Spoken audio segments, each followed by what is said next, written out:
STBXW of 23 years just tried to kill herself last night. Part 3. Part 3. The hits just keep on coming. I've been sitting in this for hours now. Didn't know where to post this, so this sub seemed appropriate. So, if you want a bit of backstory, check my post history for the details. I'm not keen on how linking to other subs here works, but my previous 2 entries are viewable in my profile. The quick version is this. I discovered my wife of 23 years 45F was having an affair with a 27 years old coworker. We have 2 sons, 22 and 17. I concocted a plan to completely upend her life centered around fooling her into thinking I was having an affair myself.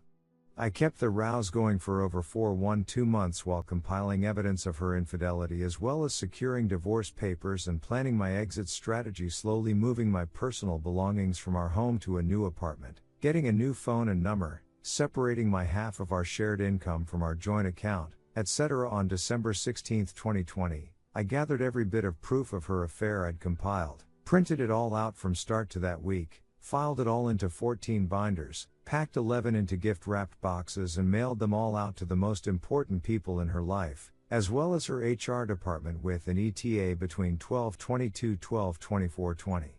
On Christmas Eve, while she slept, I took one of the remaining 3 binders and did the same, only this one I taped the divorce notice to the inside cover, and left it on my side of the bed, which mind you she'd had her lover in a number of times along with my old phone and my lawyer's business card, and shadow ghosted her. Over the next 4 days her life completely imploded. Her family pretty much excommunicated her.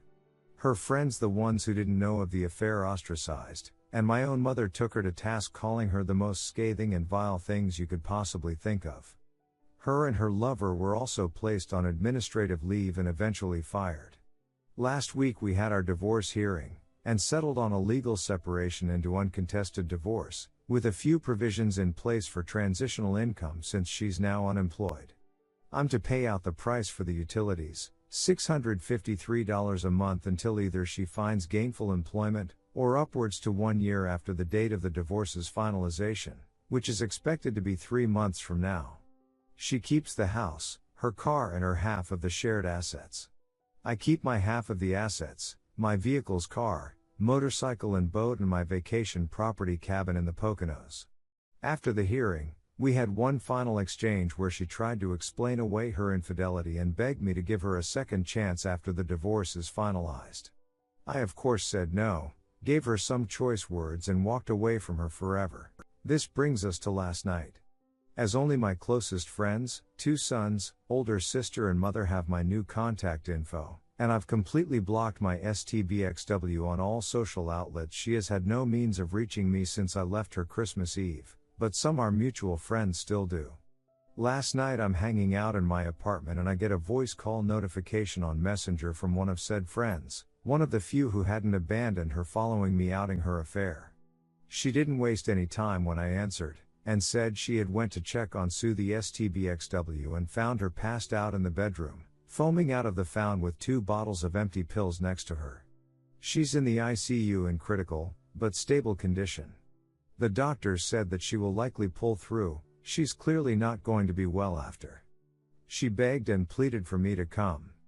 Her parents and 2 of her sisters were also there at the hospital.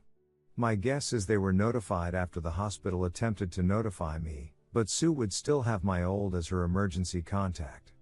I simply told her no. Sue's not my problem anymore, and she clearly decided she wanted to take the easy way out rather than deal with the shame and agony of the 23-year marriage she blew up.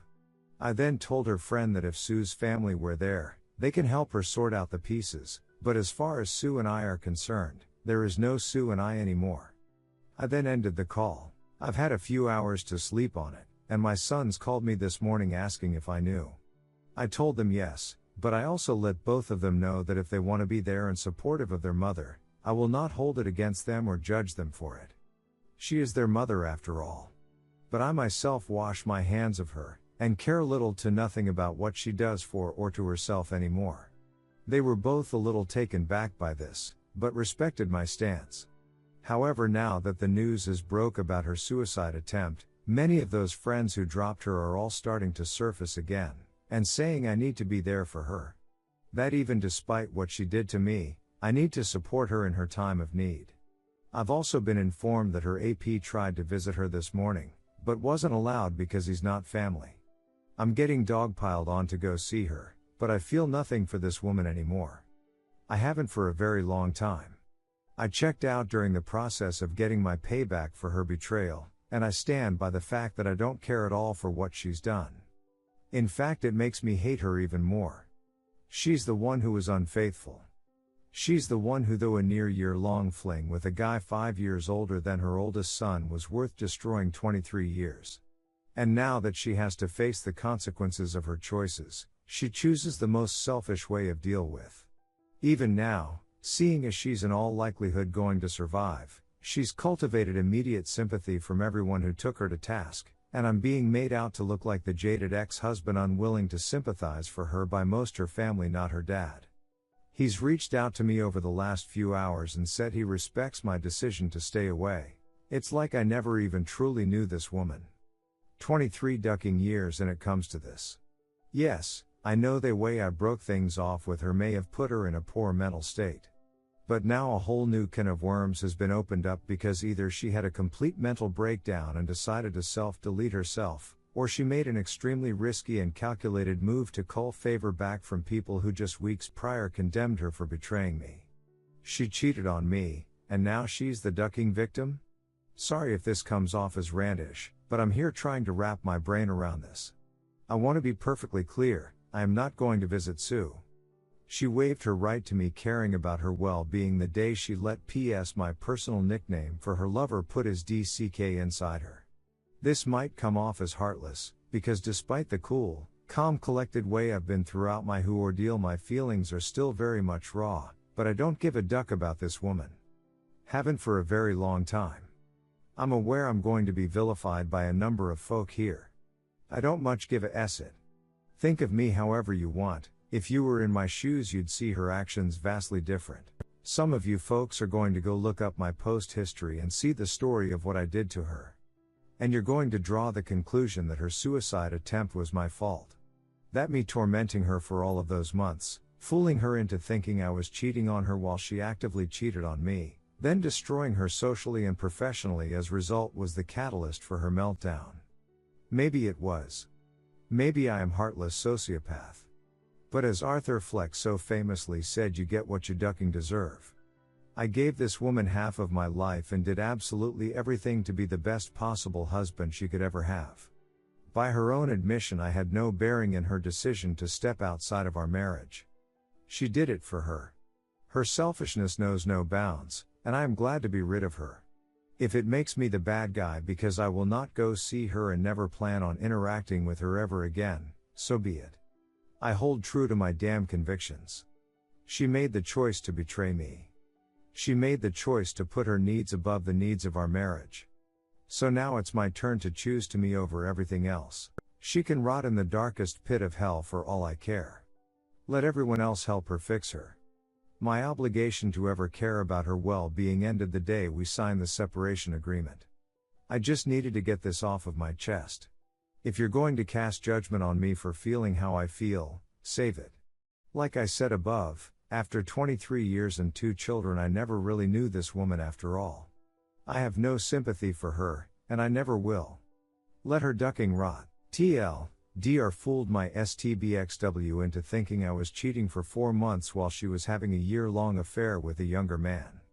Executed a plan to destroy her life during the process, culminating with ghosting her and serving her divorce papers as she slept over Christmas Eve. Watched her life upended over the next 4 days while completely off the grid from her. Divorce hearing was last week. Settled on full separation leading to uncontested divorce. Last night, she tried to kill herself by overdosing on pills. Now everyone within her circle who ostracized her for cheating on me is flocking to her for support, and are actually mad at for not doing the same. Seriously, FML. Quick update, I've been informed by Sue's dad that she's been moved from the ICU to the mental health wing. Doctors are still monitoring her mental state. She's conscious and cognitive again, but obviously lethargic. Her father told me she asked did I come to see her, and he said no and she shut down after. He respectfully said any further news he'll share only if I inquire, because he understands the headspace I'm in. Also, I've scheduled counseling for 17. The first consultation is this coming Monday.